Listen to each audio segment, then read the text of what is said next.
Greetings and welcome. Blessings to you. You are listening to The Sweet Spot. It is Making Moves Monday.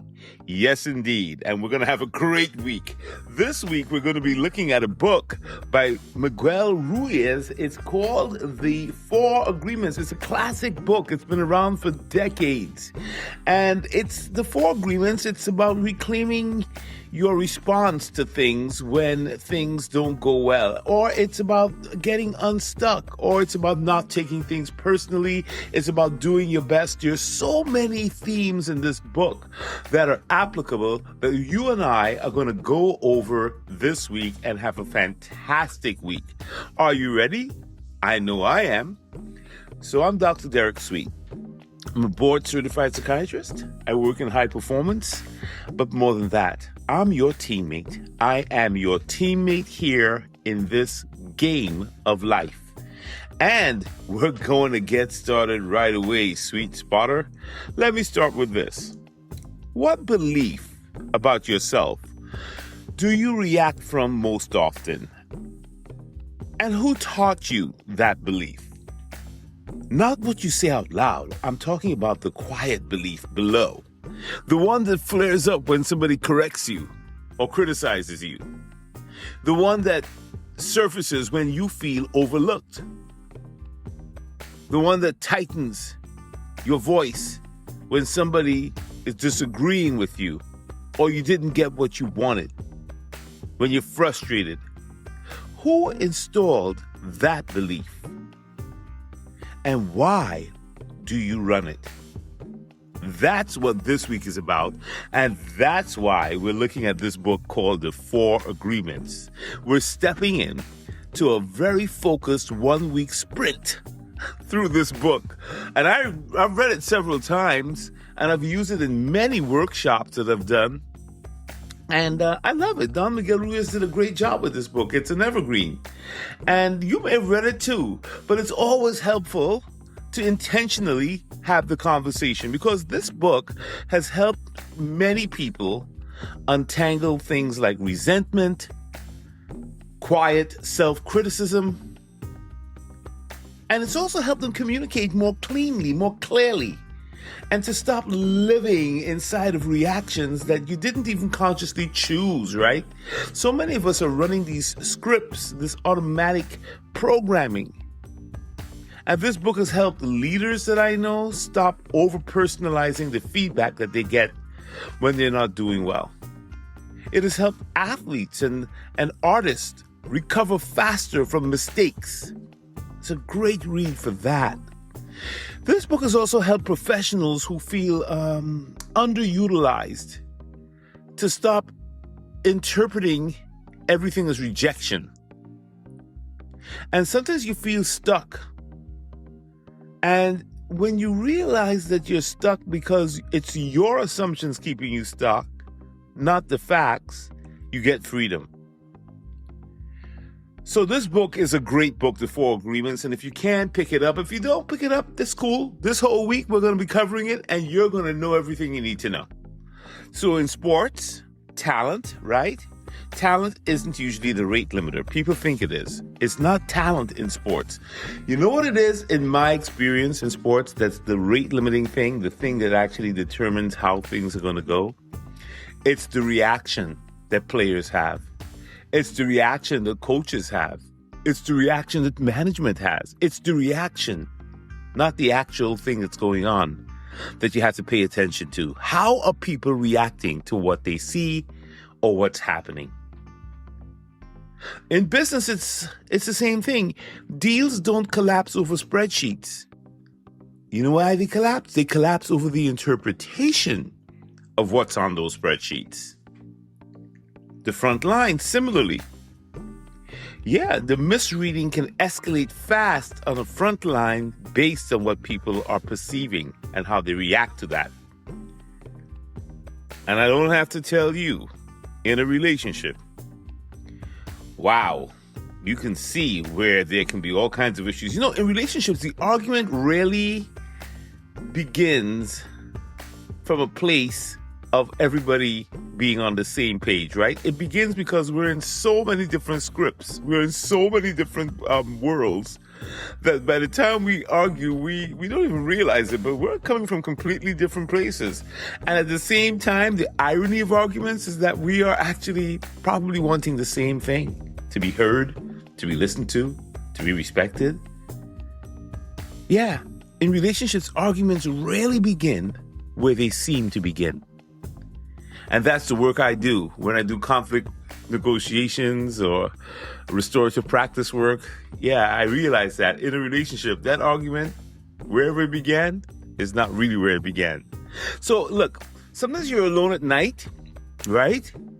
You're alone at night and there's some kind of a conversation that's replaying in your head. And that conversation won't let you rest because you have interpretations or a story about it. Yeah, and it's all about what you decided it meant. And that is what this book addresses. The 4 agreements are simple. Okay, let me run through the 4 agreements with you. You probably know them. Many of you have read this book, and I know you have, but let's run through the 4 agreements. What are the 4 agreements? And I know these by heart. I actually, there were times when I used to just live by these 4 agreements. And it's funny, you forget them, and then you come back to them, and they're always like an evergreen. The first agreement is this: be impeccable with your word. Just honor your word. Honor your word. Let your yes be your yes and your no be your no. Don't use your word to harm anybody, including yourself. Don't use your word to criticize, to gossip, and to cut other people up or to cut yourself up. Be careful with your word because words create reality in many ways. And then the second agreement is don't take anything personally. Oh, that's a big one, huh? Yeah, I've had to work on that one. Don't take things personally. Half of what people are saying, if not more, is what they think, what their reality is. It's their story, it's their dream, it's their vision, it's their way of thinking. It may have absolutely nothing to do with you, even though they're talking about you. It's coming from them. That's them. And you have to not be so thin-skinned because then every little thing is going to make you bleed. The third agreement is don't make assumptions. Don't assume. Ask a second question. You're walking down the hallway. Somebody doesn't say hello to you. And now you're all mad about it because you think that they're rude, that they don't like you, that they're being, arrogant. And in fact, they might have just gotten a diagnosis of something terminal and they're in their own heads. You always have to ask another question. Instead of getting angry or getting upset, get curious and always ask. That's the third assumption, the third agreement. And the fourth one is always do your best.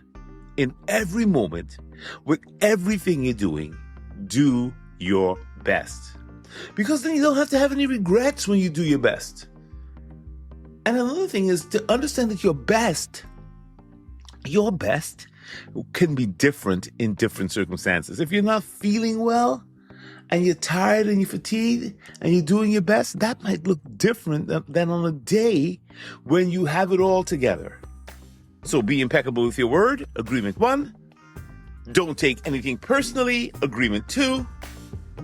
Don't make assumptions, agreement 3. And always do your best, agreement 4.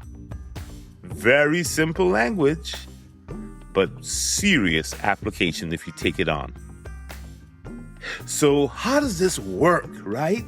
So, you have to understand the frame for the 4 agreements, this book. When someone challenges you, information moves through a brain region called the thalamus. And then it quickly engages another brain region called the insula, the anterior insula. And then when the anterior insula in your brain registers this internal shift, all of a sudden you feel a certain tightness in your body. You become aware of it. You become aware of your heart rate accelerating. When you get angry or upset, it's your insula. We've talked about the insula before, right? This sort of safety cop in there looking at things in your body, giving you a body awareness. So yeah, when you get challenged or something goes wrong in a conversation, you can feel it running through your brain. And then the hippocampus, which is scans for memory in the brain, starts thinking, where have I seen this before? The hippocampus is like a library. It's got all the past things that pissed you off or made you angry or disappointed you or irritated you. And boy, it's asking, have I felt this before? What did this mean last time?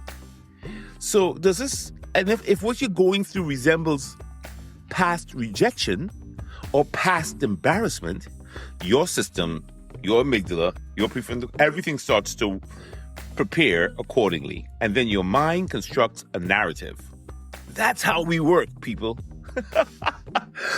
We create stories. I just gave you the neuroanatomy to it, or the neuroscience to it, but really we're just creating a story in our minds. Your mind constructs the narrative. They don't respect me. They don't like me. Oh, they're overlooking me. I'm stuck. I gotta protect myself here. When those scripts start running, by the time you speak it, it's already justified in your mind. But the reaction began as a prediction in your mind. This is how they always are. This is what they're going to do. This is why you react this way. An agreement is simply a belief that has become automatic. Yeah, our agreements are automatic. They have already been sealed. You and I have an agreement as to what criticism means to us. There's an agreement in us about what silence means in a conversation. I have a friend, he's very, very quiet. When we talk, sometimes he lets a minute go by before he answers. It's who he is. I had to get accustomed to that because I like to talk. That's why I'm probably doing this podcast. So when we meet, I have to suspend my agreement about what silence means. It doesn't mean he doesn't like me. It doesn't mean that he doesn't know what he's going to say. He's thoughtful. So you can have agreement about like what it means to be underutilized. You're on the bench. The coach hasn't called you up. What does this mean? What is the story? What is the script? Or the coach takes you out of the game in the middle of a really important moment and puts you on the bench, vice versa. What does this mean? What is the story? This week, as we go through the 4 agreements in this book, it's all about taking responsibility for the agreements you and I have in our minds. We're not blaming our past. We're just going to own the response we have. Absolutely. Absolutely. Because all that we are, this is in the Dhammapada, a Buddhist book on life and teachings about life, all that we are is the result of what we have thought. Repeated interpretations. You know what they do when we keep interpreting things? We've been all doing it all our lives. It strengthens the brain's neural pathways. Your brain becomes efficient at predicting the same meaning in similar situations. So you can be sitting across from somebody and they do something and you're like, I know exactly who this person is. I know exactly what they're going to do. And your brain is just in the business of predicting it because, again, your brain wants you to survive. It's protecting you. And that's why the same tone can trigger you every time. There are certain words that trigger you. There are certain tones that trigger you. There are certain looks and behaviors that trigger you. Yeah. So in your next tense conversation, I want you to pause for a half a beat and ask yourself, is the reaction I'm having mine, or is it some old agreement I'm running with? Do I have an agreement with myself as to what this is? We need to know this because when we go into the book, I'm going to go into the book tomorrow and the rest of the week. We need to have this foundation that we all have agreements. So when you're talking to somebody and you're reacting, try to think through, what agreement do I have? Because if you can't take responsibility for a response you never saw forming, right? Like if you never saw your response forming, how could you even take responsibility for it? So that's why we are slowing down today. Before we get into the four, I told you what the four agreements are that are liberating and are the best agreements to have, right? I told you about them, but we may have different agreements, right? So listen, the first agreement was be impeccable with your word, right? To honor your word. Well, what if we have an agreement that I'm going to hide my words? I'm going to say negative things to me, but positive things to people. That's not honoring your word. That's not impeccable. What if you take things personally? What if every time somebody says anything that doesn't go with what you want, or if they tell you they don't like something you do, that you really hold on to it and you get mad and twisted and you just don't trust them, or you feel really horrible, that's, again, you're breaking agreement number 2. Don't take things personally. What if you just don't do the things in life that you want to do because you just presume or assume that you just can't do it, or that people are going to laugh at you, or that you're just not good enough, or that you can't trust the person in front of you? That's violating agreement number 3. Don't make assumptions. And what if you're cutting corners? You know you should go and work out at the gym, but you don't. I speak to myself right there. You know that you should do extra reps. You know that you should be studying harder for the exam. Excellent thing to think through.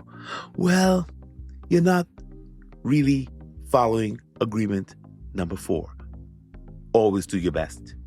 These 4 agreements: be impeccable with your word, don't take things personally, don't make assumptions, always do your best, they're going to form the foundation of what we talk about as we go deeper into this book. Are you ready to go with me on this journey here on Making Moves Monday? Fantastic. Well, you've been listening to The Sweet Spot. This is where science, soul, and success come together. I hope that you've been blessed by hearing this conversation, and that we're going to get a blessing out of our conversation this week about the 4 agreements. Because let me tell you, just the first thing, honoring your word, that is incredibly spiritual. Even if look, your word has to be impeccable, because if you want to build something, you have to have an honorable word. Your word has to be pure. Remember, in the ancient wisdom, it said, in the beginning, there was the word. All right, now, look, please subscribe if you haven't subscribed here before. Please subscribe. We want to build a community here of folks that have the right agreements. Okay? And if you know somebody who could benefit from hearing this series, who could use some insights around some of these agreements, maybe you know somebody who is stuck. Maybe you know somebody who is beating themselves up about a mistake. Share it. For science, for soul, for success, let's get into the sweet spot.